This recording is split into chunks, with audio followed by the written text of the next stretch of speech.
Good morning बच्चों। Class 9th home science के subject में आपका स्वागत है। चलिए आज हम चैप्टर 3 का जो हमारे बाकी हेडिंग्स रह गई थी उनको पढ़ते हैं।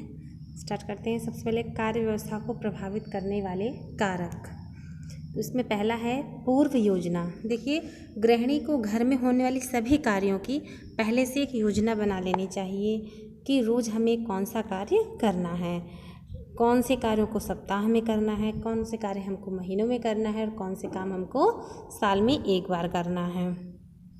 इसकी एक लिस्ट होनी चाहिए। इसके पश्चात कि परिवार के किस सदस्य को क्या कार्य सौंपना है। ऐसा करने से कोई भी कार्य छूटता नहीं है, सभी कार्य समानुसार पूरे हो जाते हैं और घर में सुख व शांति का वातावरण बना रहता है। तो आपने पहले हेडिंग में देखा कि पूर्व योजना बनाना। किसी भी काम को जब हम योजनाबद्ध होकर करेंगे तो हमारे कार्य व्यवस्था में कोई कमी भी नहीं होगी और घर जो है वो सुखमय रहेगा। दूसरा है गृह कार्यों का पर्याप्त अनुभव होना। कहा गया है कि करत करत अभ्यास ते जड़मत होत सुजान, अर्थात जैसे जैसे कार्य करते जाते हैं वैसे वैसे उस कार्य का पर्याप्त ज्ञान होता जाता है।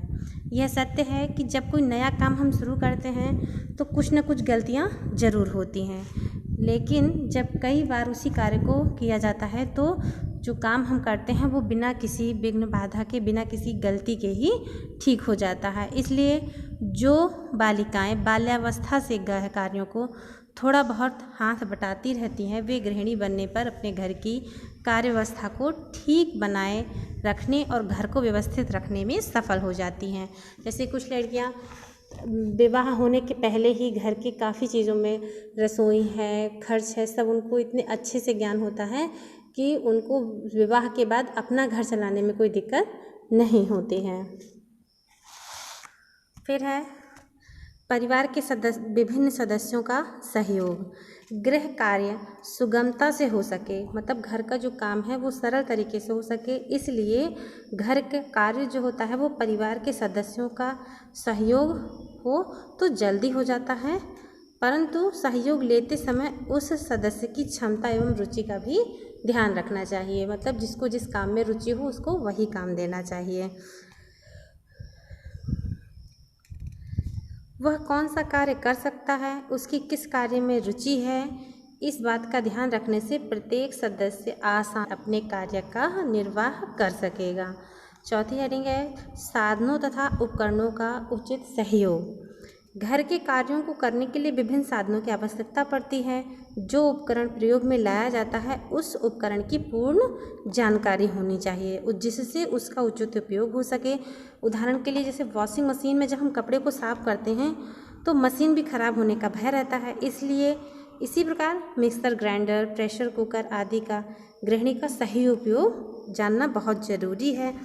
अनेक कार्य कम परिश्रम करते हुए बड़ी शीघ्रता से निपट सकता है, लेकिन उपकरण का उत्तम किस्म की होनी चाहिए, साथ ही साथ उन साधनों के प्रयोग की पूर्ण जानकारी होनी चाहिए। फिर है मितव्ययिता।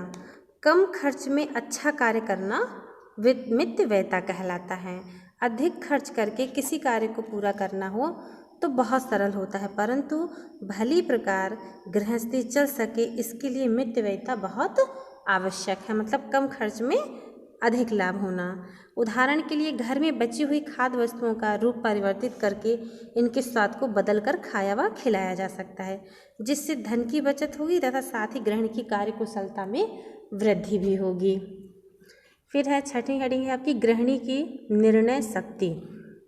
परिवार में कभी कभी ऐसी परिस्थितियां आ जाती हैं कि उस समय तुरंत निर्णय लेना पड़ता है। ऐसे समय में गृहिणी को घबराना नहीं चाहिए, बल्कि उचित निर्णय लेना चाहिए, तभी घर की कार्य व्यवस्था सही ढंग से चल सकती है।